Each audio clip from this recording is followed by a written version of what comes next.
درنو لیدونکو السلام علیکم.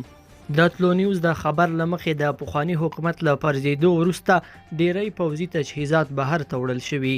طالبان وایي چې د پخوانی حکومت له پرځېدو وروسته ډیری پوځي تجهیزات له هیواده بهر لیږدول شوي دي. د اطلاعات او کلتور وزارت د کلتوري کمیسیون یو غړی وایي چې د دغو تجهیزاتو یو برخه له ایران څخه بیرته هیواد ته راوړل شوې ده. په یوه خپره شوې ویډیو کې هغه الوتکې ښودل کېږي چې د پخواني حکومت تر پرځېدو وروسته ازبکستان ته لیږدول شوي دي. په یوې بلې ویډیو کې چې د ټولنیزو شبکو د کاروونکو له لوري لاس په لاس کېږي هم ادعا شوې ده چې د پخواني حکومت د وسلوال ځواک یو شمېر موټر په ایران کې لیدل شوي دي. د ولسي جرګې یو غړی وایي چې د پخواني حکومت تر سقوط وروسته د وسلوالو ځواکونو لسګونه چورلکې او سلګونه حاموي موټر له هیواد څخه ایستل شوي دي. د ولسي جرګې غړی سید احمد سیلاب وایي له وزارت داخلي، وزارت دفاع او د ملي امنیت عمومي ریاست کوم وسایل او تجهیزات د ملي سرمایه ده. دا په هر قیمت باندې چې وي اسلامي امارت باید له ګاونډیو هیوادونو څخه بیرته ترلاسه کړي. موږ یو ډیر فقیر هیواد یو، دومره اقتصادي توانایي نه لرو چې دا تایري وپیرو.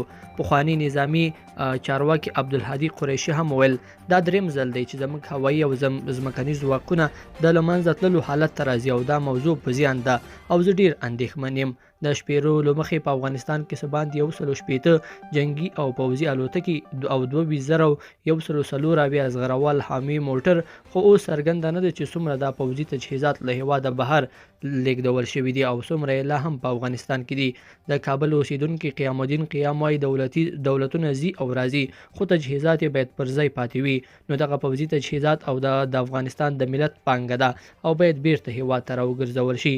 د اطلاعات او کلتور وزارت د کلتوري کمیسیون یو غړی تاییدوي چې د پخواني حکومت تر سقوط وروسته د وسلوال ځواک ډیر پوځي او جنګي الوتکې له هیواد نه بهر ته لیږدول شوي دي.